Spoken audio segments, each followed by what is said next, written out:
Hey guys, and welcome back to this channel. In this video I'll be showing you guys how you can easily turn your normal videos to a green screen video on CapCut PC.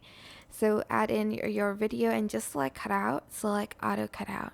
Then for the background, you're just going to simply scroll down to canvas, select color, and select the green part, like the green color here. If the green color isn't there, like those the neon like green part, just select the color wheel, and select the desired green that you want to choose. You can even, select it like this using the color wheel. That's it. You'll have your green screen video in no time, and you can just export this as it is. People can start using this, as a green screen video and remove the background by using the chroma key button. I hope this tutorial was helpful for you guys. Don't forget to like, comment, share, and also subscribe to this channel if you haven't done that already.